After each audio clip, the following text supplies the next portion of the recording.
since I think before starting we should That the protocol, they will take that is the routine protocol. MSc will not.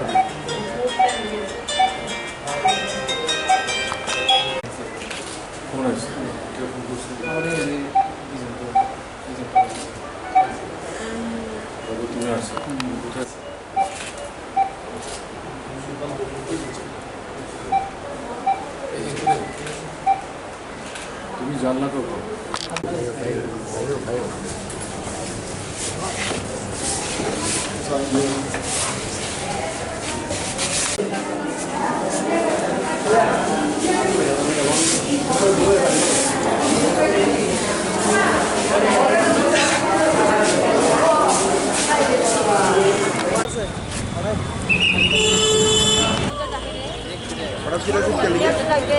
ভাই হঠাৎ করে হচ্ছে ভাই রক্ত গরম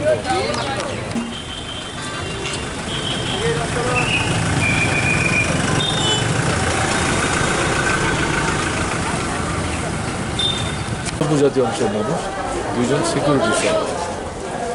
তো এরপর থেকে ওই তারিখটিতে আমরা মার্ক্সবাদী কমিউনিস্ট পার্টি শহীদ স্মরণ দিবস উদযাপন করি। তো এতদিন তো কোনো সমস্যা হয়নি। ওই নূতন সরকার আসার পর গত বছর আমরা যখন একই তারিখে এই অনুষ্ঠানটা করার চেষ্টা করি, তখনও তারা বাধা দেওয়ার চেষ্টা করে। কিন্তু শহীদ দিবস আমরা করেছি, লোকজন তেমনভাবে স্বতঃস্ফূর্তভাবে আসার ক্ষেত্রে অসুবিধা তৈরি করেছে। এবারও আমি যা শুনলাম, গতকালকে আমাদের অনুষ্ঠানটার আগের দিন ওখানে বিজেপির একটা জমায়েত ছিল, সেখানে তারা মিটিং করে বাইরে থেকে লোকজন এনে বলেছে এই এলাকায় লাল ঝান্ডা আমরা তুলতে পারি, শহীদ দিবস টিবস এই সমস্ত কিছু, এবং আশেপাশের যে গ্রামগুলো সেখানে গিয়ে রাতের বেলা ভয়টাই দেখিয়েছে যে কালকে যদি আপনারা যান তাহলে কিন্তু অসুবিধা হবে, যাবেন না। তো মানুষ, তাদের পরিবারের লোকজন মারা গেছে, খুন হয়েছে, বরাবরই তারা পার্টিকে ভালোবাসেন। প্রত্যেক বছর এই দিনটা একটা অনুষ্ঠান হয়, স্মরণ সভা হয়, তাতে আমরা সবাই যাই। তারা এসছেন, আসার পথে তারা আক্রান্ত হয়েছেন, মহিলা সহ। যাই হোক, তার মধ্যে আমরা অনুষ্ঠান করি। আমরা যে লক্ষ্য করেছি ভালোই, সমস্ত কিছুর পরেও শত শত মানুষ সেখানে এসেছেন। ফিরে যাওয়ার পথে আমরা আগরতলায় রওনা হব।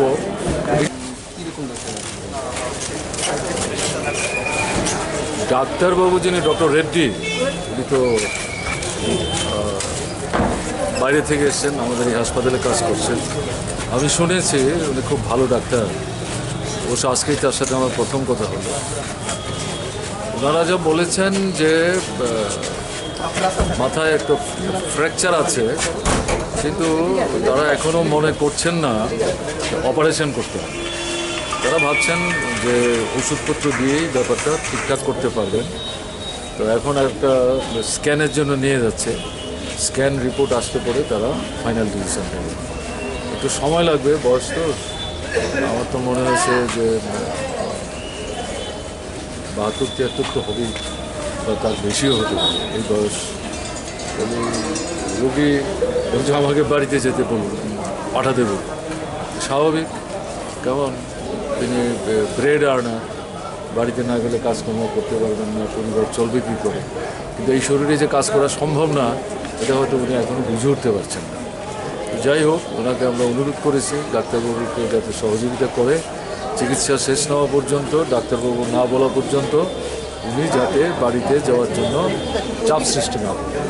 রাজি হয়েছে, দেখা যায়। কে বা কারা হামলা করেছে কোনো ওইটা আপনারা এখনো জানেন না। কালকে ছিল আমাদের বীরচন্দ্র মনুর শহীদ স্মৃতির কর্মসূচি। 32 বছর আগে কংগ্রেস উপজাতি যুব সমিতির সরকার, সেই সময়ে আমাদের বিভিন্ন পার্টি অফিসের উপর আক্রমণ সংঘটিত হচ্ছিল, অফিস খোলা যাচ্ছিল না। বীরচন্দ্র মনু বাজারে আমাদের একটা পার্টি অফিস ছিল, সেই অফিসটা বন্ধ ছিল বেশ কয়েকদিন। সেই দিনটিতে 12 অক্টোবর হাটবার ছিল, ছোট্ট গ্রামের বাজার তো, সেই হাটবারের দিনে সমস্ত লোকজন আসে, আমাদের গ্রামের যারা পার্টির নেতৃত্ব ব্রজমোহন জমাতের নাম আপনারা শুনে থাকবেন, এবং আমাদের তৎকালীন এডিসি মেম্বার ছিলেন সাম্পাল, হ্যাঁ, তারা সবাই মিলে ঠিক করলেন ঠিক আছে, অনেক মাস হলো বন্ধ ছিল অফিস, আজকে আমরা অফিসটা খুলি। তো অফিসের সামনে গিয়ে তারা পতাকা তোলার চেষ্টা করছেন, তখনই তাদের উপর আক্রমণটা সংঘটিত হয়। এতে গিয়ে 11 জন আমাদের পার্টির নেতা কর্মী তারা খুন হন, আর 2 জন ছিলেন সিকিউরিটি, এই যে এডিসি মেম্বার তার সিকিউরিটি, তারাও সেখানে খুন হয়ে যায়। 13 জনের মধ্যে 7 জন ছিলেন উপজাতীয় অংশের মানুষ, আর 6 জন ছিলেন অনুপজাতীয় অংশের মানুষ, 2 জন সিকিউরিটি সহ। তো এরপর থেকে ওই তারিখটিতে আমরা মার্ক্সবাদী কমিউনিস্ট পার্টি শহীদ স্মরণ দিবস উদযাপন করি। তো এতদিন তো কোনো সমস্যা হয়নি। ওই নূতন সরকার আসার পর গত বছর আমরা যখন একই তারিখে এই অনুষ্ঠানটা করার চেষ্টা করি, তখনও তারা বাধা দেওয়ার চেষ্টা করে, কিন্তু শহীদ দিবস আমরা করেছি। লোকজন তেমনভাবে স্বতঃস্ফূর্তভাবে আসার ক্ষেত্রে অসুবিধা তৈরি করেছে। এবারও আমি যা শুনলাম, গতকালকে আমাদের অনুষ্ঠানটার আগের দিন ওখানে বিজেপির একটা জমায়েত ছিল, সেখানে তারা মিটিং করে বাইরে থেকে লোকজন এনে বলেছে এই এলাকায় লাল ঝান্ডা আমরা তুলতে দেব, শহীদ দিবস টিবস সেই সমস্ত কিছু হবে না। এবং আশেপাশের যে গ্রামগুলো সেখানে গিয়ে রাতের বেলা ভয়টাই দেখিয়েছে যে কালকে যদি আপনারা যান তাহলে কিন্তু অসুবিধা হবে, যাবেন না। তো মানুষ, তাদের পরিবারের লোকজন মারা গেছে, খুন হয়েছে, বরাবরই তারা পার্টিকে ভালোবাসেন। প্রত্যেক বছর এই দিনটা একটা অনুষ্ঠান হয়, স্মরণ সভা হয়, তাতে আমরা সবাই যাই। তারা এসছেন, আসার পথে তারা আক্রান্ত হয়েছেন, মহিলা সহ। যাই হোক, তার মধ্যে আমরা অনুষ্ঠান করি।